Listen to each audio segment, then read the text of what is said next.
19장, 20장이 오늘 본문입니다. 크게 보면은 19장과 20장이 두 가지 중요한 게 나오는데요. 첫 번째 19장에 보시면은 깨진 항아리 비유가 좀 주목해야 될 비유인 것 같고요. 근데 20장은 방금 9절에 읽은 그 부분도 나옵니다만은 중요한 주제 9절이죠. 그리고 끝에 보시면 예레미야가 자기 생일을 저주하는 내용, 그런 내용이 등장을 합니다. 오늘은 이 두 장이기 때문에 무슨 본문을 보고 그 요약을 잠깐 해드리고 이 두 비유 부분에 대해서 간단한 메시지를 하려고 합니다. 1절에서 2절에 보면 항아리를 사라는 명령 이제 이렇게 등장을 하시죠. 그리고 19장입니다. 3절에서 5절은 우상 숭배로 인한 재앙에 대한 이야기가 내용이고요. 6절, 7절의 내용은 죽음의 골짜기, 그 앞에 흰놈의 골짜기인 게 이들이 우상 숭배로 가면서 무슨 일이 일어나냐면 사람을 제물로 드리는데 그런 제사까지는 흰놈의 골짜기. 그러다 보니까 자기 자식들까지도 드리는 참 말도 안 되는 일이 일어납니다. 성경 어디를 봐도 하나님은 사람을 제물로 요구한 게 없어요.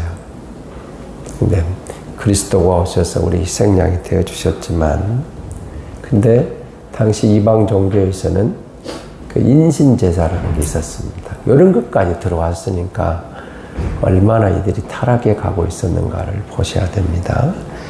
그 다음에 8절에서 9절에 보면 그러다 보니까 기근이 오고 우리 세 가지 재앙을 야기하는 칼과 기근과 전염병 이야기가 앞부분에 이번 주일 설교도 등장을 했죠. 근데 굶주림, 그렇죠. 굶주림으로 인한 사람을 먹는 이런 얼마만큼 어려운 상황인가를 이제 처참하죠. 인신 식욕으로 사람을 식욕으로 먹여야 될 만큼 어려운 상황, 처참하죠. 비극적인 상황들 이야기. 그리고 10절에서 13절에 항아리처럼 깨어질 유다 나라에 대한 이야기입니다. 너희가 깨어진 항아리처럼 그렇게 쓸모없게 되고 망하게 된다는 이야기고, 14절에서 15절에 보면 그래서 목이 곧은 자들에게 임한 재앙에 대한 이야기입니다. 그렇게 예레미야가 통곡을 하면서 울면서 복음을 회개를 돌아올 것을 요구해도 오히려 예레미야를 핍박하고 예레미야를 잡아두고 자기들은 그 길을 계속합니다. 거짓 선지자들 말에 주목을 해버리는 거죠. 비극적인 상황입니다. 19장은 그렇게 보시고 20장은 1절에 보시면 바수울 이야기가 나와도 20장 1절 성전 총감독 바수울입니다. 그러면 성전을 총감독하는 제사장이라면 무슨 일을 해야 되겠어요? 적어도 바른 길을 걸어야 되는데 이제 그 애가 2절에 보시니까 예레미야를 괴롭힙니다. 그러니까 그도 거짓 제사장이라는 것이죠. 예레미야를 괴롭혀요. 그러니까 선지자 예레미야 말을 거절하고 괴롭히는 바수울 총감독 이 말 속에서 얼마만큼 이 백성이 타락했는가를 보여주는 거예요. 지도자들도 백성들도 타락을 했어요. 그래서 이 타락한 저들의 모습, 그러니까 예레미야가 하나님 앞에 나아갈 때 5장에 있었던가요? 예루살렘에 의인 한 명이 없어서 망하게 되는 그런 상황을, 그러다 보니까 여러분 이렇게 얼마만큼 예레미야가 애로웠는지 그 모습을 보게 되죠. 3절에서 5절에 보면 바술이라는 이름 대신에 이름을 바꿔줍니다. 마골, 미사빔 이런 이름으로 바꿉니다. 이 뜻이 마골, 미사빔이라면 사방의 두려움 이런 뜻으로 여기서 그런 이름이에요. 사방이 두려워요. 어떻게 두려워합니까? 바벨론이 쳐들어와서 망해가고 왕들이 귀족들이 포로로 끌려가고 그런 문제. 백성들은 그럼 어떻게 되겠습니까? 귀족들이 그런 모습이면 그야말로 백성들은 처참하죠. 그 처참한 모습 속에서 총감독의 이름, 네가 바로 사방의 두려움이라는 뜻으로 그래서 끌려가는 모습, 유다의 모습을 또 보여주죠. 6절에서 심판을 선고하고요. 7절에서 9절에 보면 에레미야가 하나님을 향하여 불평합니다. 이 내용을 조금 보시면 목숨을 걸고 생명 걸고 파멸과 멸망의 형태로 이 말 하나님의 말씀을 전했는데 자기는 그 결과가 자신에게 멸시와 수치밖에 돌아오는 게 없어요. 그러니까 하나님 대체 왜 이런 일을 내게 맡겨가지고 내게 이렇게 수치를 멸시를 고난을 당하게 합니까? 내가 그렇게 눈물을 흘리며 복음을 전하면 그래도 한 명이라도 돌아와서 뭔가 좀 보람이라도 있어야 되는데 그게 없는 것에 대한 일종의 불평이죠. 그런 말씀이고요. 7절에서 8절에 보면 특별히 그 하나님의 일을 내가 이렇게 바르게 하고 있는데도 어쩜 이렇게 멸시와 수치, 고통과 시련만 닥쳐오니까 하나님이 나를 혹시 속이신 거 아닙니까? 뭐 이런 내용들. 7절 한번 보실래요? 여호와가여 주께서 나를 권유하심으로 내가 그 권유를 받았어. 주께서 나보다 강하사 이기셨으므로 내가 조롱거리가 되니 사람마다 종일토록 나를 조롱하나이다. 9절 여러분 아까 같이 말씀 읽으셨죠? 너무 답답하고 너무 힘들어서 이제 말씀을 안 전려고 하면 또 불타는 것 같아 어쩔 수 없이 하나님의 말씀을 전하는데 결과가 이렇습니다. 이랍니다. 결과가 이렇습니다. 그래서 에레미야가 끝에 가서 이제 14절, 18절 뒤에 가시면 자기 생일을 저주하는 14절 한번 읽고 앞으로 가겠습니다. 내 생일이 저주를 받았다면 나의 어머니가 나를 낳던 날이 복이 없었다면 참 어디서 많이 본 내용 같죠. 어디서 이 말씀이 조금 생일을 저주하는 사람도 대표적인 사람 있죠. 욥이죠, 욥. 예. 이 비슷한 내용을 말해요. 내가 아버지가 아들 낳았다가 좋았던 날이 없었단 말. 그러니까 워낙 극심한 고난 가운데서 이런 말이 나왔겠죠. 에레미야도 너무 어이가 없어서 너무 보람도 없고 얼마나 했는데 아무도 안 들어주고 모든 사람이 자기를 죽이려고 하고 잡아놓고 예면하고 거짓 선지자들의 말에만 귀를 기울이는데 하나님은 계속 하라는 겁니다. 계속 하라는 거예요. 그러니까 답답해서 하나님한테 항의도 하고 불평도 하고 차라리 내가 안 태어났었다면 좋았을 뻔했습니다. 이럴 정도까지 가는 거죠. 자, 그럼 다시 앞으로 가겠습니다. 19절에 보시면 19장 앞쪽에 가시면 자, 목이 곧은 복생들에게 이 말 하나님의 대항해 14절 우리 19장 14절 다시 한번 보겠습니다. 에레미야가 여호와께서 자기를 보내사 예언하게 하신 도벳에서 돌아와 여호와의 집들에 서서 모든 백성에게 말하되 만군의 여호와 이스라엘 하나님께서 이와 같이 말씀하시되 보라 내가 이 성읍에 대하여 선언한 모든 재앙을 이 성읍과 그 모든 졸락에 내리리니 이는 그들의 목을 곧게 하여 내 말을 듣지 아니함이라 하시니라. 목이 곧은 백성, 깨어진 항아리. 자, 깨어진 항아리는 이제 비유입니다. 비유. 지금은 이제 도시에 사시면서 항아리가 단독주택에는 아파트에도 항아리 한두 개 있을 수도 있죠. 옛날에는 항아리에다 뭐 장독도 다 있잖아요. 근데 항아리가 깨졌습니다. 어느 금이 간 정도가 아니고 산산조각이 나서요. 쓸모가 있어요? 없어요? 끝난 거죠. 조각난 항아리는 붙여 쓸 수도 없습니다. 끝장이 났다. 이 비유를 가져오는 것입니다. 무슨 말이에요? 쏟아진 물을 다시 담을 수 없고 깨어진 항아리를 다시 쓸 수 없는 것처럼 내 백성 이스라엘이, 내 백성 유다가 이 모양이라는 것을 보여주시는 거예요. 이렇게 되었다.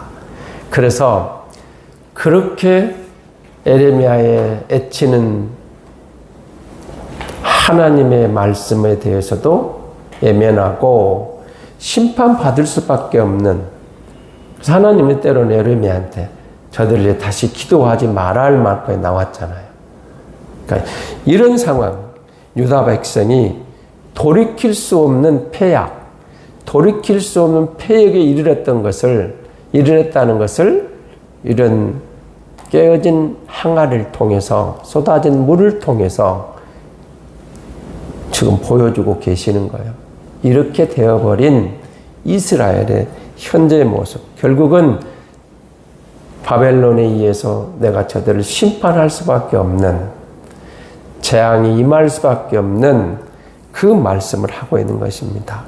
자, 깨진 온기를 제가 말씀을 찾아보니까 이사야 30장 14절을 한번 이렇게 들어보십시오. 이사야 30장 14절에 있는 말씀입니다. 그가 토기장의 그릇을 산산이 부숨같이 파괴된 곳을 부수고 아끼지 아니하리니, 그러므로 그 부서진 것들 가운데 화덕에서 불을 닫는 것이나 웅덩이에서 물을 뜰 수 있는 깨진 파편 하나도 얻지 못하리라. 이게 제 성경 이제 개역정판이 아니고 킹 제임스 버전이거든요. 깨진 온기를 산산조각난 이사야를 통해 다시 보여준 내용인데, 그 모습이 또 예레미야에게 등장을 하게 됩니다. 이런 모습은 쓸어 담을 수 없을 만큼 폐악에 물들어버린 그런 이 비유를 들어서 예레미야를 통해서 하신, 이번 주 설교에서도 여러분 들으신 가장 중요한 단어가 뭐였어요? 언약이었죠, 언약. 하나님의 주신 그 언약을 이렇게 깨뜨려 버렸다. 깨어진 언약을 이야기하는, 깨어진 온기, 깨어진 항아리를 들어서 하나님과 이스라엘 백성 사이에 깨어진 언약을 가져오는 거예요. 언약 백성인데 이 언약이 깨어져 버렸어요. 그럼 어찌 되겠느냐 그 말입니다. 하나님과의 언약을 완전히 깨뜨려서 하나님과의 관계가 회복 불가능한 상태가 되어버린 이스라엘, 유다의 모습을 이렇게 지금 비유를 들어서 거의 절규하는 식으로 좀 보여주고 계시는 거예요. 회복 불가능한 상태로 깨어진 관계. 그러니 심판이 올 수밖에 없지 않겠느냐 그 말입니다. 그래서 이들을 심판하시고 결국은 그 다음에 남은 자를 통한 회복이 그래야만 하는 하나님의 마음을 예레미야를 통해서 말씀하고 계시는 거죠. 그러니까 예레미야의 마음이 사실은 예레미야를 또 드러나는 하나님의 마음이에요. 이 백성의 마음이 이래서. 그래서 예수 그리스도가 오셔서 우리는 새 언약으로 회복된, 저는 그 예레미야서를 읽을 때마다 그런 생각이 들어요. 아, 우리가 새 언약의 주인공으로 서 있다는 사실을 보면서 어쩌면 우리도 그 옛 언약에 머물러 있다면 회복이 한순간 될 수 있지만 인간의 타락한 본성으로 다시 망하는 길로 갈 수밖에 없는 인간의 본성, 죄의 끈질김, 사탄의 계속된 유혹, 다양한 방법들 앞에 무기력한 인간의 모습은 어쩔 수 없었겠다 이런 생각이 들어요. 그런데 예수 그리스도가 오셔서 그 언약을 성취하시고 믿음으로, 주님을 믿음으로 예수의 보혈을 의지하여 언약을 우리가 주인공이 되었다는 사실, 언약을 완성한 그 믿음으로, 예수를 믿음으로 언약 백성이 됐던 사실이 얼마나 감사한지 몰라요. 그러니까 예수의 십자가, 그 은혜를 우리가 늘 절감하고 실감해야 돼요. 그리고 이 말씀을 청종하고 순종하는 것이 곧 회복의 길인 것을 다시 말씀하시는 거죠. 저들에게는 심판을 통한 회복이었다면 오늘 우리는 새 언약의 주인공인 우리에게는 다시 말씀을 청종하고 그 말씀으로 돌아가는 것, 그것이 진정한 회복이라고 말씀하고 계시는 거죠. 그리고 마지막 우리 20장 끝에 봤던 에레미야의 생일 저주를 보면서 이런 생각이 들었습니다. 이렇게 멋진 선지자도 절망 가운데 듣지 않는 백성들 때문에 멸시와 조롱 속에서 차라리 내가 안 태어났으면 하는 그런 마음이 드는, 그 벽을 느끼는 복음에 거절하는 사람들 앞에서, 그게 또 인간의 모습이기도 합니다. 그렇게 멋진 선지자도 차라리 내 생일이 없었더라면, 그렇게 큰 일꾼 어르신도, 선지자도 그렇구나. 우리가 복음으로 믿음으로 산다 하지만 열심을 내도 뭔가 해보다가도 가끔 그럴 때가 있어요. 탄식하는 순간이 있죠. 그게 우리의 연약한 모습이기도 합니다. 그런데 하나님의 언약을 생각해 보십시오. 내가 나된 것은 하나님의 은혜라고 했던 바울의 고백처럼, 내가 이렇게 일한 것도 하나님의 은혜고, 내가 이렇게 쓰임 받는 것도 하나님의 은혜고, 내가 다시 일어서는 것도 하나님의 은혜인 것을 절실하게 느끼는 거예요. 은혜가 아니면 안 되구나. 은혜가 아니면 안 되구나. 내가 세울 공로가 없는 것 같아.